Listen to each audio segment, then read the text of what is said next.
ಎಲ್ಲರಿಗೂ ನಮಸ್ಕಾರ. ಎಲ್ಲರೂ ಚೆನ್ನಾಗಿದ್ದೀರಾ ಅಂತ ಅಂದ್ಕೊಂಡಿದ್ದೀನಿ. ಮತ್ತು ನನ್ನ ಯೂಟ್ಯೂಬ್ ಚಾನಲ್ಗೆ ನಿಮ್ಮೆಲ್ಲರಿಗೂ ಸ್ವಾಗತ.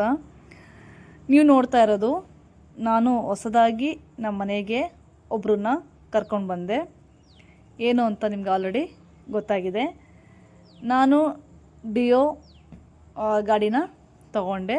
ನಮ್ಮ ಮನೆಗೆ ಹೊಸ ಅತಿಥಿ ಅಂತಲೇ ಹೇಳ್ಬೋದು. ತುಂಬಾ ಖುಷಿ ಆಗ್ತಾಯಿದೆ. ಸೊ ನನ್ನ ಹಸ್ಬೆಂಡ್ ನನಗೆ ಅದು ಗಿಫ್ಟ್ ಮಾಡಿರೋದು. ಆ್ಯಕ್ಚುಲಿ ಇದು ಬಂದು ನಾನು ನಮ್ಮ ತಂದೆಯವರು ಇದ್ದಾಗಲೇ ತೊಗೋಬೇಕಿತ್ತು.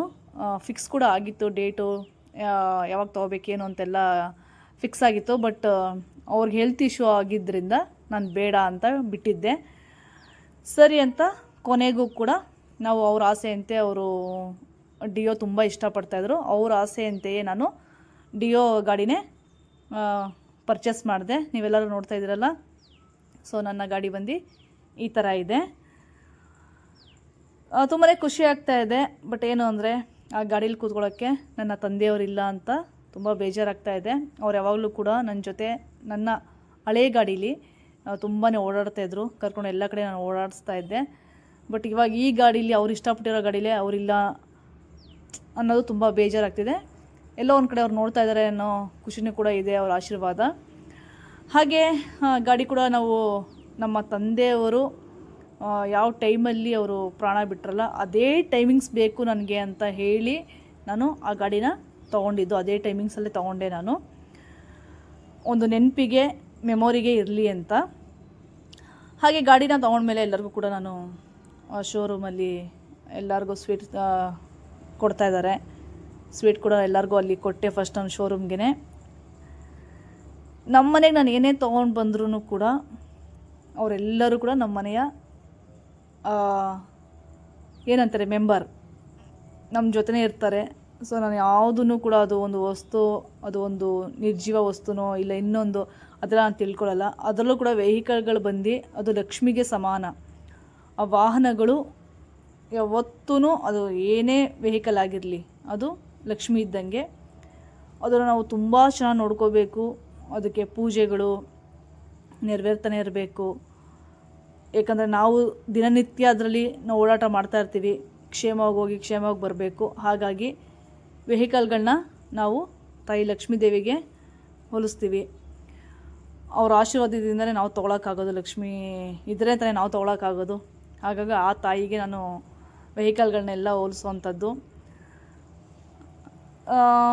ಈ ಥರ ನನ್ನ ಗಾಡಿ ಸಿಲ್ವರ್ ಕಲರಲ್ಲಿ ನಾನು ತೊಗೊಂಡಿದ್ದು. ಆಲ್ಮೋಸ್ಟ್ ಇದೇ ಶೋರೂಮಲ್ಲಿ ನಾವು ತುಂಬ ವೆಹಿಕಲ್ಗಳನ್ನ ತೊಗೊಂಡಿದ್ದೀವಿ. ನಾನೇ 2 ತೊಗೊಂಡಿದ್ದೀನಿ ಈ ಶೋರೂಮಲ್ಲೇ. ಆಮೇಲೆ ನಮ್ಮ ಬ್ರದರ್ ಇರ್ಬೋದು, ನನ್ನ ಮಾವ ಇರ್ಬೋದು, ಅವರೆಲ್ಲರೂ ಕೂಡ ಇದೇ ಶೋರೂಮಲ್ಲಿ ಪರ್ಚೇಸ್ ಮಾಡಿರೋವಂಥದ್ದು. ಆಲ್ಮೋಸ್ಟ್ ನಾವೇನೇ 2 ವೀಲರ್ ತೊಗೋಬೇಕು ಅಂದ್ರೂ ಇದೇ ಶೋರೂಮ್ಗೆ ಬಂದು ತೊಗೊಳ್ಳೋದು.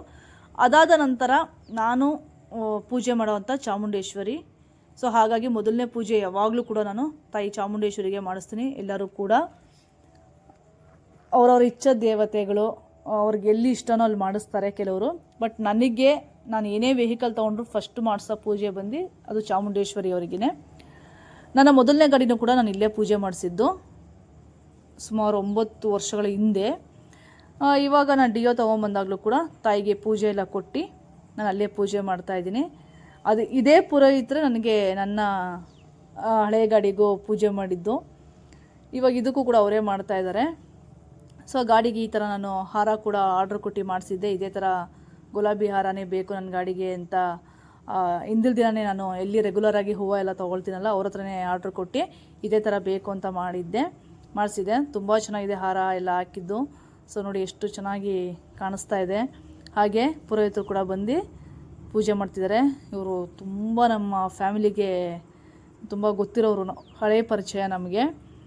ಹಾಗಾಗಿ ನಾನು ಏನೇ ತೊಗೊಂಡೋದ್ರೂ ಇವರೇ ಬಂದು ಪೂಜೆ ಮಾಡಿಕೊಡ್ತಾ ಇರ್ತಾರೆ. ಪಾಪ ಅವ್ರಿಗೂ ಖುಷಿ ಆಯಿತು.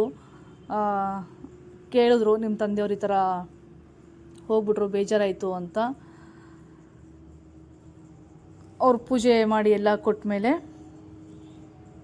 ನನ್ನ ಗಾಡಿನ ಮನೆಗೆ ತೊಗೊಂಬಂದೆ. ಸೊ ಕಲರಂತೂ ತುಂಬಾ ಚೆನ್ನಾಗಿದೆ. ಸಿಲ್ವರ್ ಬಂದು ಇದೆ ಫಸ್ಟ್ ಟೈಮ್ ನಾನು ಯೂಸ್ ಮಾಡ್ತಾ ಇರೋದು, ಸಿಲ್ವರ್ ಕಲರಲ್ಲಿ ವೆಹಿಕಲ್ಲು. ಆಲ್ಮೋಸ್ಟ್ ಡಿಫ್ರೆಂಟ್ ಆಗಿರೋ ಕಲರಲ್ಲಿ. ನಂದು ಲಾಸ್ಟ್ ಗಾಡಿ ಬಂದು ಇರೋದು ಬ್ಲೂ ಕಲರಲ್ಲಿ. ಸೊ ಇದನ್ನು ಕೂಡ ಬ್ಲೂಲೇ ನಾನು ಹುಡುಕ್ದೆ, ಇದೇ ಡಿಯೋ ಇದೆ, ಬ್ಲೂ ಕಲರಲ್ಲಿ ಇದೆ, ಆದರೆ ಮ್ಯಾಟ್ ಫಿನಿಷಿಂಗಲ್ಲಿದೆ. ಮ್ಯಾಟ್ ಬಂದು ನನಗೆ ಇಷ್ಟ ಆಗಲ್ಲ. ಹಂಗಾಗಿ ಅದನ್ನು ಒಂದು 2-3 ದಿನ ಅದೇ ಯೋಚನೆ ಮಾಡಿದೆ, ಸಿಲ್ವರ್ ತೊಗೊಳ್ಳೋದಾ ಮ್ಯಾಟ್ ತೊಗೊಳ್ಳೋದಾ ಅಂತ. ಇಲ್ಲ, ನನಗೆ ಶೈನಿಂಗಲ್ಲೇ ಬೇಕಾಗಿತ್ತು, ನಾನು ಯಾವುದೇ ತೊಗೊಂಡ್ರು ಶೈನಿಂಗಲ್ಲಿ ಇರಬೇಕು. ಹಾಗಾಗಿ ನಾನು ಏನು ಮಾಡೋಕ್ಕಾಗಲ್ಲ, ಶೈನಿಂಗಲ್ಲಿ ಇಲ್ಲ ಅಂತ ಹೇಳಿದ್ರು, ಮ್ಯಾಟಲ್ಲಿ ಬೇಕಾದ್ರೆ ಸಿಗುತ್ತೆ ಅಂತ ಹೇಳಿದ್ರು. ಹಾಗಾಗಿ ಬೇಡ ಬಿಡಿ, ಸಿಲ್ವರೇ ತೊಗೊಳ್ಳೋಣ ಅಂತ. ಬಟ್ ಅದು ತೊಗೊಂಡು ಬಂದಮೇಲೆ ತುಂಬ ಚೆನ್ನಾಗಿ ಕಾಣ್ತಾ ಇದೆ ಸಿಲ್ವರ್ ಕಲರು. ನಿಜ ಹೇಳಬೇಕು ಅಂದರೆ ತುಂಬಾ ಇಷ್ಟ ಆಯಿತು ನನಗೂ ಕೂಡ ಪರ್ಸ್ನಲ್ಲಾಗಿ ಸಿಲ್ವರ್ ಕಲರು. ಅದು ಹಾಗೆ ಒಂದೊಂದು ಕಲರ್ಗಳು ಒಬ್ಬೊಬ್ರಿಗೆ ಇಷ್ಟ ಆಗ್ಬಿಟ್ಟಿರುತ್ತೆ, ಅದನ್ನೇ ಹುಡುಕ್ತಾ ಇರ್ತೀವಿ.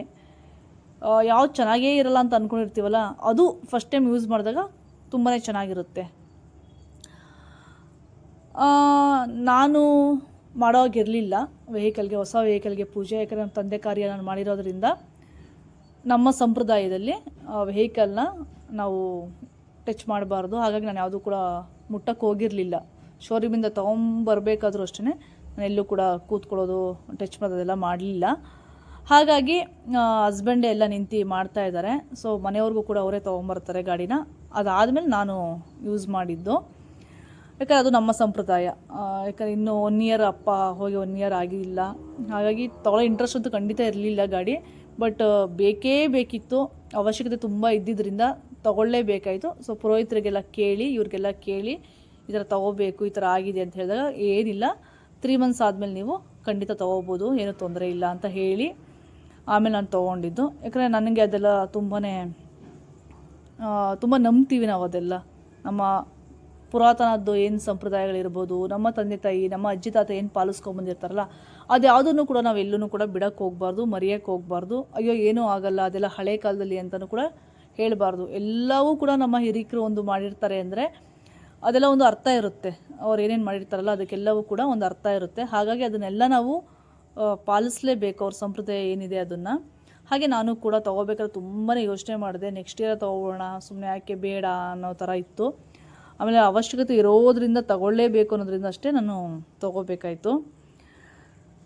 ಹೀಗೆ ತುಂಬ ಚೆನ್ನಾಗಿ ಪೂಜೆ ಮಾಡ್ತಾರೆ ಈ ದೇವಸ್ಥಾನದಲ್ಲಿ. ತುಂಬ ಪೇಷನ್ಸ್ ಆಗಿ, ನೋಡಿ ಅವ್ರಿಗೆ ಎಷ್ಟು ಏಜ್ ಆಗಿದೆ, ತುಂಬ ಏಜ್ ಆಗಿದೆ ಪಾಪ ಅವರಿಗೆ. ತುಂಬ ಪೇಷನ್ಸ್ ಆಗಿ ತುಂಬ ಚೆನ್ನಾಗಿ ಪೂಜೆನ ಮಾಡಿಕೊಡ್ತಾರೆ. ಇಲ್ಲೇ ಕೂಡ ದಸರಾನೂ ಕೂಡ ತುಂಬ ಅದ್ಧೂರಿಯಾಗಿ ಆಚರಣೆ ಮಾಡ್ತಾರೆ ಈ ದೇವಸ್ಥಾನದಲ್ಲಿ. ನಾವಂತೂ ಪ್ರತಿದಿನ ಆ ದೇವಸ್ಥಾನಕ್ಕೆ ನಾನು ದಸರಾದಲ್ಲಿ ಕಂಪಲ್ಸರಿ ಹೋಗ್ತೀವಿ. ನಾರ್ಮಲ್ ಆಗಿ ನಾನು ಫ್ರೈಡೇ ಹೊತ್ತು ಕೂಡ ಈ ದೇವಸ್ಥಾನಕ್ಕೆ ಹೋಗ್ತಾ ಇರ್ತೀನಿ ಟೈಮ್ ಸಿಕ್ಕಿದಾಗೆಲ್ಲ. ತುಂಬ ಇಷ್ಟ ಈ ದೇವಸ್ಥಾನ ನನಗೆ. ತುಂಬ ವರ್ಷದಿಂದ, ಒಂದು 24 ಇಯರ್ಸಿಂದನೂ ಕೂಡ ಯಾವ ದೇವಸ್ಥಾನ ಹೋಗ್ತಾ ಇರೋವಂಥದ್ದು ಆ ದೇವಸ್ಥಾನಕ್ಕೆ ನಾನು. ಹಾಗಾಗಿ ತುಂಬ ನನಗೆ ಚಾಮುಂಡೇಶ್ವರಿದು ಅಂದರೆ ಆಲ್ಮೋಸ್ಟ್ ಚಾಮುಂಡೇಶ್ವರಿ ದೇವಸ್ಥಾನ ಎಲ್ಲಿರ್ತಲ್ಲೆಲ್ಲ ಹೋಗ್ತೀನಿ. ಅದು ನಮಗೆ ನಿಯರೇ ಇರೋದ್ರಿಂದ ಮಿಸ್ ಮಾಡದೆ ನಾವು ಹೋಗ್ತಾ ಇರ್ತೀವಿ. ಎಷ್ಟು ಅವ್ರು ಪೂಜೆ ಮಾಡ್ತಾನೆ ಇದ್ದರು ಅಂದರೆ ನೋಡೋಕ್ಕೆ ಚೆನ್ನಾಗಿತ್ತು. ಅಷ್ಟು ತಾಳ್ಮೆಯಿಂದ ಏಜಲ್ಲಿ ನಿಂತ್ಕೊಂಡು ಮಾಡ್ತಾಯಿದ್ದಾರಲ್ಲ, ಗ್ರೇಟ್ ಅಂತಲೇ ಹೇಳ್ಬೋದು.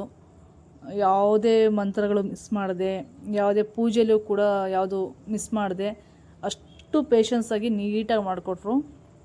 ಅದಕ್ಕೆ ನಾನು ಯಾವಾಗಲೂ ಇವ್ರನ್ನ ತುಂಬ ಇಷ್ಟಪಡ್ತೀನಿ, ಪುರೋಹಿತರನ್ನ. ಒಳಗಡೆ ದೇವಸ್ಥಾನದಲ್ಲೂ ಅಷ್ಟೇ ತಾಳ್ಮೆಯಿಂದ ನಾವು ಹೋಗಿದ ತಕ್ಷಣ ಮಾತಾಡಿಸಿ ನಮಗೆ ನೀಟಾಗಿ ಪೂಜೆ ಮಾಡಿಕೊಡ್ತಾರೆ. ಆ ತತ್ರವಾಗೆಲ್ಲ ಯಾವತ್ತೂ ಮಾಡಿದ್ದೇ ನಾವು ನೋಡಿಲ್ಲ. ಹೇಳಬೇಕು ಅಂದರೆ ನನ್ನ ಅಂಗಡಿಗೆ ನಾನೇನು ನಡೆಸ್ತಾ ಇದ್ದೆ ಅಂಗಡಿ, ಅಲ್ಲಿಗೂ ಕೂಡ ಅಂಗಡಿ ಓಪನಿಂಗೆಲ್ಲ ಪೂಜೆ ಮಾಡಿದವರು ಈ ಪುರೋಹಿತರು. ನಾನು ಎಲ್ಲ ಅಂಗಡಿಗಳಿಗೂ ಬಂದು ಪೂಜೆ ಮಾಡಿಕೊಡ್ತಾಯಿದ್ದೆ ಈ ಪುರೋಹಿತರು. ದಸರಾ ಟೈಮಲ್ಲಿ ಇರ್ಬೋದು, ನಾರ್ಮಲಾಗಿ ನಾನು ಓಪನಿಂಗ್ ಟೈಮಲ್ಲಿ ಇರ್ಬೋದು, ಎಲ್ಲ ಇವರೇ ಮಾಡಿಕೊಟ್ಟಿರೋದು. ಹಾಗೆ ಒಂದು ಫ್ಯಾಮಿಲಿಗೆ ತುಂಬ ಹತ್ರ ಇವರು. ಇದೆಲ್ಲ ಆದಮೇಲೆ ನಾವು ಒಳಗಡೆ ಕೂಡ ದೇವರಿಗೆ ಪೂಜೆ ಕೊಟ್ಟಿದ್ದೆ ನಾನು. ನೋಡ್ತಾ ಇದ್ದೀರಲ್ಲ, ಇದೆ ಅಮ್ಮನವರ ದೇವಸ್ಥಾನ, ಚಾಮುಂಡೇಶ್ವರಿಯವ್ರದ್ದು. ಇದು ಬಂದು ನಾನು ಭಾನುವಾರ ತೊಗೊಂಡಿರೋವಂಥದ್ದು. ಹಾಗಾಗಿ ತುಂಬ ಕೂಲಾಗಿತ್ತು, ರಶ್ ಏನೂ ಇರಲಿಲ್ಲ. ಅಲ್ಲಿ ದೇವ್ರ ಹತ್ರ ಕೀ ಎಲ್ಲ ಇಟ್ಟು, ಪೂಜೆ ಎಲ್ಲ ಮಾಡಿಕೊಟ್ಟು, ನಿಂಬೆಹಣ್ಣೆಲ್ಲ ಇಟ್ಟು ನಮಗೆ ಕೊಟ್ಟರು. ಇದನ್ನು ತೊಗೊಂಡೋಗಿ ಗಾಡೀಲಿ ಇಡಿ ಅಂತ. ಎಲ್ಲ ಮುಗಿಸ್ಕೊಂಬಂದು ನಿಂಬೆಹಣ್ಣು ಎಲ್ಲ ಒಳಗಡೆ ಹಾಕಬೇಕು ಅಂತ ಹೇಳಿದ್ರು. ಎಲ್ಲ ಒಳಗಡೆ ಹಾಕಿ ದೇವ್ರ ಹತ್ರ ಕಾಲ ಹತ್ರನೇ ಇಟ್ಟು ಕೊಟ್ಟಿರೋಂಥ ನಿಂಬೆಹಣ್ಣದು ಕೀ ಎಲ್ಲ ಪೂಜೆ ಮಾಡಿಕೊಟ್ರು. ಅದೆಲ್ಲ ತಂದು ಇಟ್ಟು ದೇವರಿಗೆ ನಿಂಬೆಹಣ್ಣೆ ಇದೆಲ್ಲ ಮಾಡಿದ್ರಲ್ಲ ಅದನ್ನು ತೊಗೊಂಬಂದು ಗಾಡಿಗೆ ಅದೆಲ್ಲ ದೃಷ್ಟಿ ತೆಗ್ದು ಹೊಡಿಬೇಕು ಅಂತ ಅಲ್ಲೇ ಪಾಪ ಎಲ್ಲ ನಿಂತ್ಕೊಂಡು ಹೇಳ್ಕೊಡ್ತಾಯಿದ್ರು ನನ್ನ ಹಸ್ಬೆಂಡ್ಗೆ ಈ ಥರ ಮಾಡಿ ಅಂತ. ಹಾಗೆ ಮಾಡಿದೋ ನಾವು. ತುಂಬ ಪೇಷನ್ಸಾಗಿ ಪೂಜೆನ ಮಾಡ್ತಾರೆ ಅವರು. ಅದು ತುಂಬ ಮುಖ್ಯ. ಗಡಿಬಿಡಿಯಾಗಿ ಆತ್ರದಲ್ಲಿ ಹೆಂಗೆಂಗೋ ಮಾಡೋವಂಥದ್ದಲ್ಲ. ತುಂಬ ಚೆನ್ನಾಗಿ ತುಂಬ ನೀಟಾಗಿ ಮಾಡಿಕೊಡ್ತಾರೆ. ಖುಷಿಯಾಗುತ್ತೆ. ಯಾವುದೇ ವೆಹಿಕಲ್ ತೊಗೊಂಡೋದ್ರು ಇಲ್ಲಿವರೆಗೂ ಕೂಡ ಅವರು ಆತ್ರದಲ್ಲಿ ಮಾಡಿದವರೇ ಅಲ್ಲ ಅವರು. ಅದಿರಬೇಕು. ಕೆಲವು ದೇವಸ್ಥಾನಗಳೆಲ್ಲ ನೋಡಿದ್ದೀವಿ ಎಷ್ಟು ಆತ್ರವಾಗಿ ಅವ್ರು ಮಾಡೋದೇ ಗೊತ್ತಾಗಲ್ಲ. ನಾವು ಕಣ್ಮುಚ್ಚಿ ಕಂಡುಬಿಡೋ ಅಷ್ಟರಲ್ಲಿ ಪೂಜೆನೇ ಆಗೋಗಿರುತ್ತೆ. ಅಷ್ಟು ಬೇಗ ಮಾಡಿಬಿಟ್ಟಿರ್ತಾರೆ ಪೂಜೆನ. ಬಟ್ ಇದು ನೀವು ನೋಡ್ದಂಗೆ ಎಷ್ಟು ಚೆನ್ನಾಗಿ ಮಾಡಿಕೊಟ್ರು. ಹಾಗೆ ಫಸ್ಟ್ ಬಂದು ನನ್ನ ಹಸ್ಬೆಂಡೇ ಪೂಜೆ ಆಗಿದ ತಕ್ಷಣ ನಮಸ್ಕಾರ ಮಾಡಿ ಗಾಡಿನ ಮೂವ್ ಮಾಡಿದ್ರು. ಆ್ಯಕ್ಚುಲಿ ನನಗೆ ಕರೆದ್ರು ಬಾ ಮಾಡು ಬಾ ಅಂತ. ಬಟ್ ಫ್ಯಾಕ್ಟ್ ಇರೋದ್ರಿಂದ ಇಲ್ಲ ಬೇಡ ನೀವೇ ಮಾಡಿ ಅಂತ ಹೇಳಿದೆ. ಅವ್ರು ಮಾಡಿದ್ರೆ ನಾನು ಮಾಡಿದ್ರೆ ಎಲ್ಲ ಒಂದೇ. ಮೂವ್ ಮಾಡಿ ನಿಲ್ಲಿಸಿದ್ರು. ಸೊ ನಿಮ್ಮೆಲ್ಲರಿಗೂ ಈ ವಿಡಿಯೋ ಒಂದು ಇಷ್ಟ ಆಗಿದೆ ಅಂತ ಅಂದ್ಕೊಳ್ತೀನಿ. ಮತ್ತು ಇನ್ನೊಂದು ವಿಡಿಯೋದಲ್ಲಿ ಸಿಗ್ತೀನಿ. ಅಲ್ಲಿವರೆಗೂ ನಮಸ್ಕಾರ.